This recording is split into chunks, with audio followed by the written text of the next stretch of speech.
आज हमने एक सब जगह डिप्टी कमिश्नर्स को एक पत्र लिख दिया है जिसके अंदर साफ ये लिखा है कि Haryana government is committed to farmers welfare and has assured that the government would continue procurement of crops at the minimum support price MSP through the established mandis of Haryana State Agriculture Marketing Board।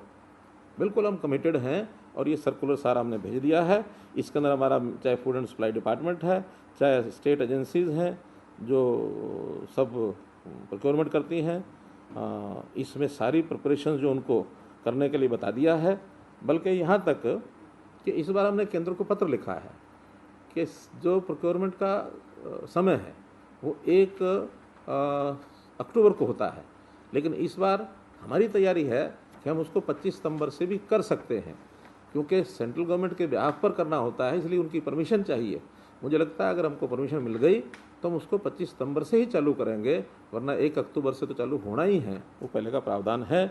इसलिए किसी भी प्रकार का कोई ढिलाई नहीं बरती जाएगी। हाँ, कोविड-19 के हिसाब से जैसे पिछली बार प्रोक्योरमेंट में हमने परचेज सेंटर्स बढ़ाए थे, व्यवस्थाएं अच्छी की थी, क्योंकि ये भी बहुत ज़रूरी है। जहाँ प्रोक्योरमेंट ज़रूरी है वहाँ कोविड-19 के प्रति सावधानी बरतना ये भी बहुत ज़रूरी है।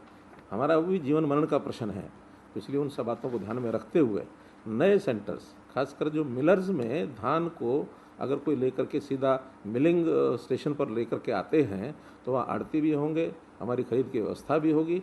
लगभग 150 से 200 इस बार जो मिलिंग स्टेशन या मिल्स हैं, ऐसे मिलर्स के जो प्रेमिसेस हैं वहाँ पर भी ये खरीद की जाएगी, ताकि सोशल डिस्टेंसिंग का उसका ध्यान थोड़ा रखा जा सके और उसको हम डिस्ट्रीब्यूट कर सकें। फसलों का जैसे मैंने बताया, मक्का जो है जितना भी है पूरे का पूरा हम और MSP पर ये खरीदेंगे, बाजरा भी खरीदेंगे। एक इसमें थोड़ा सावधानी हम बरतेंगे, क्योंकि अब ये कांग्रेस के लोग पॉलिटिकल इन चीज़ों को हवा तो देते हैं, लेकिन हमारा इनसे प्रश्न है कि आखिर इनकी सरकार पंजाब में है, इनकी सरकार राजस्थान में है, ये वहाँ प्रोक्योरमेंट क्यों नहीं करते? ना ये मक्का की करते, ना ये बाजरे की करते। और चूँकि मक्का और बाजरा MSP पर हरियाणा सरकार हम ही अब जब से आए हैं तब से कर रहे हैं, तब से इन प्रांतों के लोग भी अपना मक्का और बाजरा यहाँ ला करके बेचना शुरू कर दिया है।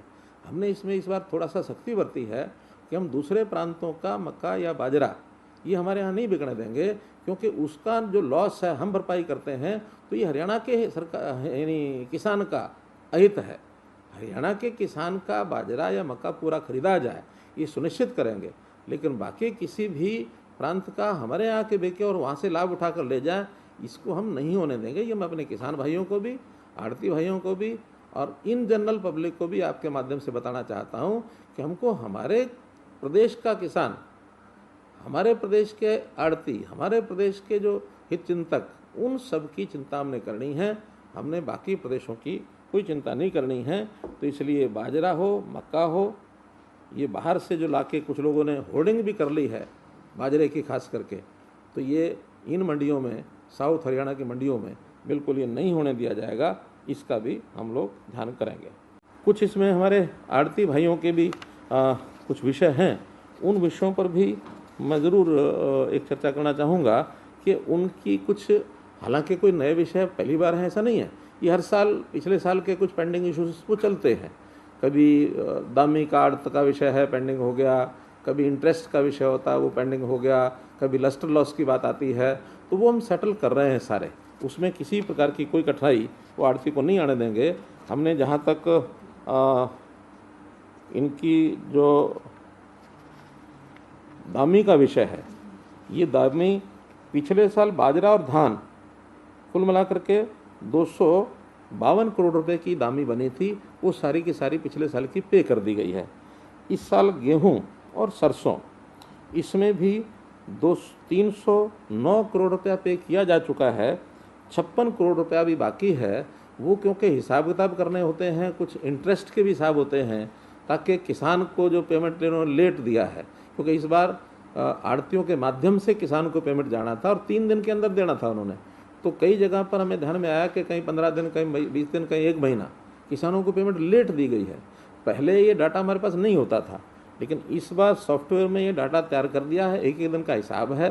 तो ऐसा ये जो 46 करोड़ रुपया बचा है, इसमें कुल आड़तियों की तरफ जो ब्याज है, ऐसा अनुमान है 29 करोड़ रुपया, लेकिन जब हिसाब किताब लगेगा तो उसमें ये 10-20 करोड़ रुपए का जो हिसाब होगा वो तुरंत एक एक आड़ती का, एक एक मंडी का साथ साथ क्लियर करते जाएंगे। कुछ इंटरेस्ट का जो विषय होता है, जैसे आड़ती ने किसान को लेट दिया है, ऐसे पिछले साल में हमने एक प्रोविजन किया था कि अगर सरकार आड़ती को पैसा लेट देती है तो हम भी 7 दिन के बाद उनको 12% के इंटरेस्ट के हिसाब से पैसा देंगे, क्योंकि उसका हिसाब किताब आड़तियों ने अभी किया नहीं है।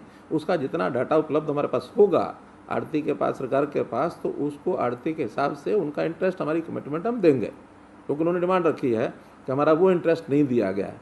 केवल वो अकाउंटिंग पर्पज़ के लिए जितना डिले है हुआ, बाकी उनका हिसाब लगा करके और उसको सबको भी दिया जाएगा। इसमें ये जो प्रोक्योरमेंट है, ये जैसी पहले चल रही थी वैसे ही प्रोक्योरमेंट ये चलती रहेगी।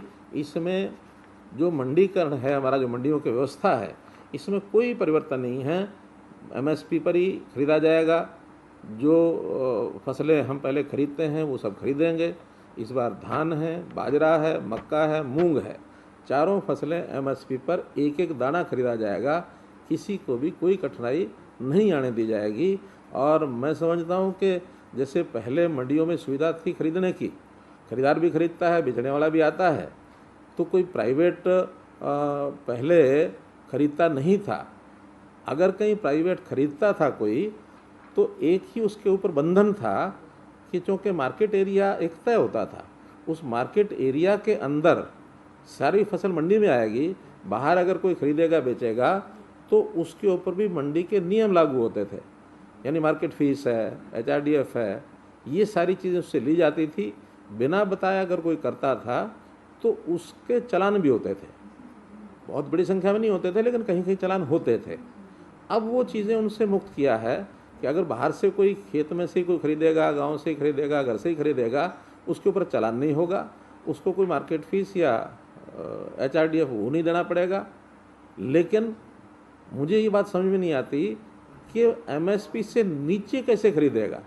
जब एक तरफ मंडी में MSP पर खरीदने की गारंटी है, तो दूसरी तरफ किसान की या किसान नेता जो शंका पैदा कर रहे हैं, क्योंकि वो किसानों की शंका नहीं है, वो इन सो कॉल्ड किसान नेता हैं जो जिनके पीछे राजनीति काम कर रही है, तो राजनीतिक तौर पर उनको भड़का रहे हैं कि बाहर MSP लागू करो।